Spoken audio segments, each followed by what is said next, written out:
At long last, Sora is finally in Super Smash Bros. I really thought that Disney was going to be the hurdle impossible for Nintendo to overcome when it came to roster additions, but all they needed was Chris Pratt to bring them together. The Smash Ultimate DLC Fighter Passes couldn't have really ended on a better note. Let's celebrate this happy ending by subjectively comparing these mostly beloved characters to one another to decide whose love is more deserved. The world already has enough Smash Ultimate tier list videos, so I wanted to rank the game's DLC based on their whole package and not just how good they are in a tournament setting.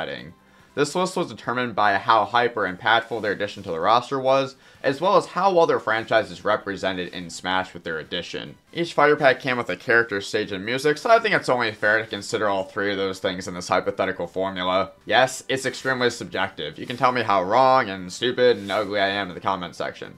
Let's get started. If you thought that the bottom of this list was going to be any different, then you're a Piranha Plant main. Everything is working against the poor guy in Smash Ultimate. Being a free DLC character, Piranha Plant came from the Mario franchise, which already has a lot of reps in Smash, with no new stages or music. Plus, the Mario games still have plenty of characters that should have gotten in before Plant. Give me Waluigi, Pauline, Captain Toad, or Paper Mario from our Lord and Savior Paper Mario the Thousand Year Door over Piranha Plant any day. I get that Plant was the only DLC character Sakurai got to pick, and did so because he has fun making movesets for characters that seem difficult to make one for, but it's even more difficult to find anyone that cares he's in the game. Hello? Anyone? As far as ARMS characters go, Min Min was probably the best case scenario, but that's like saying she's the best spiked seltzer. Okay, so this one kind of tastes like Essence of Skittle, and it's healthy, so wait, where are you going? I think I was in the same boat as everyone else when Nintendo said they were adding an ARMS rep as Smash DLC. That's kind of lame, but at least they told us in advance, and they're probably going to use the character to help market an ARMS 2 that will be announced soon. That would make too much sense for Nintendo. No ARMS 2 ever came, so now we're just stuck with a character in Smash that has a moveset as repetitive and shallow as the game she came from. But hey, at least she has some banger tracks. I'm a huge Fire Emblem fan, but I don't think Nintendo could have picked a worse time to add Byleth to Smash. After a parade of amazing third-party DLC character additions, they decided to end the first fighter pass on another anime sword character from a franchise that a lot of the Smash community already dislikes. No wonder people reacted like this. You're not even really making the Fire Emblem fans happy with this pick, since most of us would have rather had one of the three house leaders as a playable character instead. None of them use a sword, by the way. I'm assuming the goal of Byleth's moveset incorporating all three of the relic weapons was to try to please everyone by having as many weapons used as possible, but we're just getting tired of having the custom character avatar added to Smash all the time. Maybe Fire Emblem's representation in Smash will be better one day, so I won't be shunned by friends and family anymore. I love Radiant Dawn.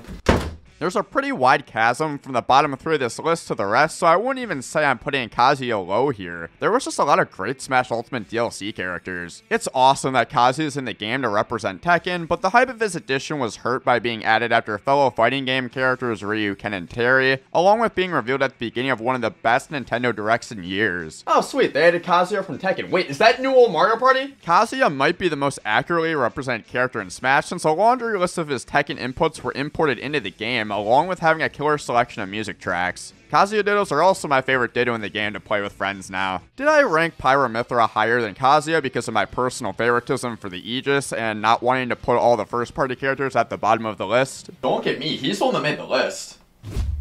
Shit. Sure, another first-party anime Sora character being added to Smash isn't going to break the internet, but the Xenoblade franchise has continued to grow in popularity and deserved another rep. Add in a great selection of music and movesets with an impressive number of references for sword characters, and you have one of the best first-party character additions to the roster in a long time. I've had a lot of time to think about this while being juggled by Mithra. Hero may not have been the character reveal I was excited about that day.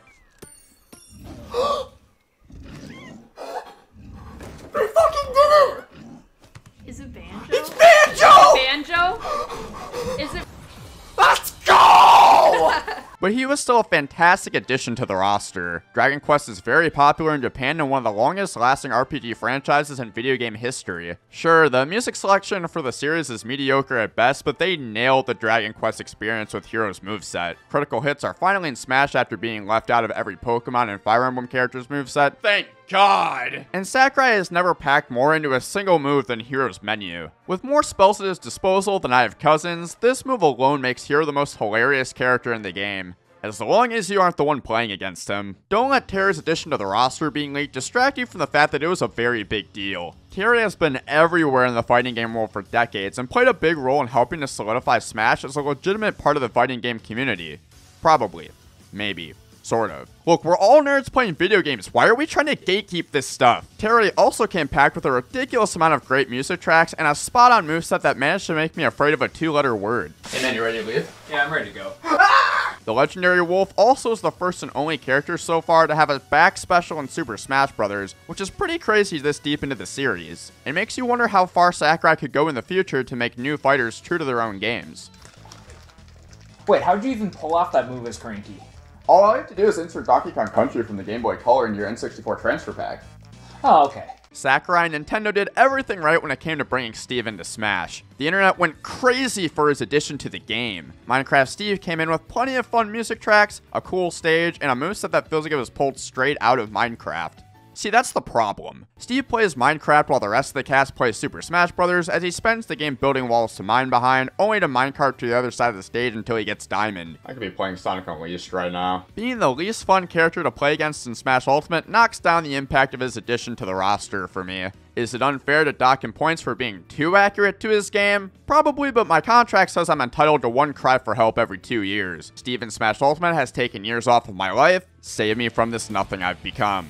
I love Banjo and Kazooie. They're my favorite character that's been added to Smash since Sonic and Brawl, and always remind me of my lifelong friend Scott since he loves their games. I was just the best man in his wedding. Time flies. But even without childhood nostalgia, the Bear and Bird duo being added to Smash was a huge deal since they have been out of action for quite a while. It's really oh so tragic they never made another Banjo-Kazooie game on console after 2 weeks. Yes, so sad. I'm so happy that Banjo and Kazooie are in Smash after all this time, but honestly the music selection in the game is pretty mediocre, and I have a lot of problems with their moveset. Sakurai packed in as many references from the Banjo-Kazooie games as possible, which is usually great, but in this case it turned Banjo and Kazooie into a lame Frankenstein's monster. The majority of their moves are incredibly slow and laggy, which makes combos almost non-existent for them. Banjo players essentially have to rely on slow projectile-based play. The only way that Banjo can string together a 30+% combo is by breaking your hands learning Breagle gun canceling. There's a reason the duo is almost non-existent in the Ultimate meta at this point. I still play them often for fun, but Banjo and Kazooie just aren't worth it for me to put serious time into for tournaments when I really wish I could. Sorry for the rant, I've just gotten a lot of questions ever since I started making videos about why I don't like their moveset. Even from a casual, non-competitive standpoint, I still think it's important for movesets to flow well together, and theirs just doesn't. I don't really feel like ending this section on a joke, so I'm just gonna make a really abrupt transition. Deciding the order for the top 3 of Smash Ultimate's DLC characters was by far the hardest part of making this list, but I'm putting Sora at number 3 and mentally preparing to find my house being burned down. I understand. Ending the fighter passes on Sora was as close to a perfect ending to Smash Ultimate's DLC as you could get, with him being the lead vote getter in the classic Smash 4 character ballot. His addition to the roster wasn't leaked, and his reveal trailer kept you guessing until the last very expensive second. The fact that Sora is in the game at all is the latest miracle that Nintendo has been able to orchestrate with the Smash roster, but dealings with Disney always come with drawbacks. Outside of an incredible selection of alternate costumes and Hollow Bastion as the new stage, Sora's inclusion in Smash heavily focuses on Kingdom Hearts 1. Every attack in his moveset can be traced to that game, and his moveset doesn't do much that we haven't already seen in Smash outside of the automatic combos he can do with his Keyblade. The depth of Sora's moveset potential from the Kingdom Hearts games is staggering, but it feels like Disney held Sora back from realizing that potential,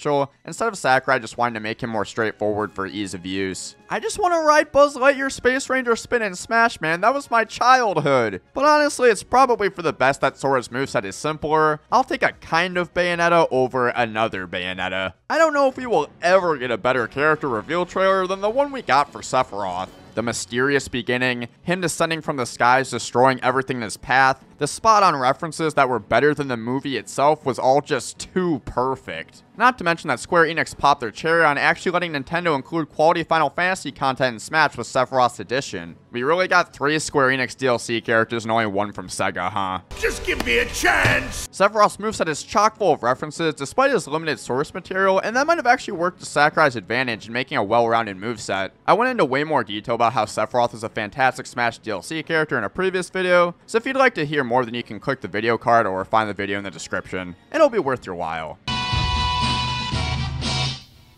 You just want to go to Chipotle? Yeah, let's go. Smash Ultimate's DLC fighter passes were full of incredible additions, but I still think that the first paid DLC character was the pinnacle in Joker from Persona 5. Joker is the blueprint for the perfect DLC character to me. His reveal came on Ultimate's release night during the Game Awards, which was the first time ever that a Smash character had been revealed anywhere but a Direct or on the Smash website. People were very excited.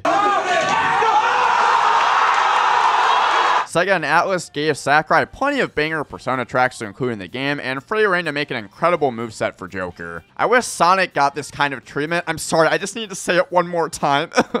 Sakurai and his team managed to create a character that is packed full of references to his game while being widely considered the best character in Smash Ultimate. The Ultimate competitive meta barely mattered for me in this list, except Steve, that's on him. But it makes me happy that Joker is the best in the game while not overrunning it. OAMK Leo, the best player on the planet, has been able to take Joker to the top of Ultimate, and he's been playing mostly Byleth lately. I don't really get it either, but he's still winning. Kudos to Sakurai for finding the perfect balance of hype, gameplay, and franchise representation with Joker. His inclusion in Smash has made me want to play Persona 5 one day, but I think I'll just stick to anime.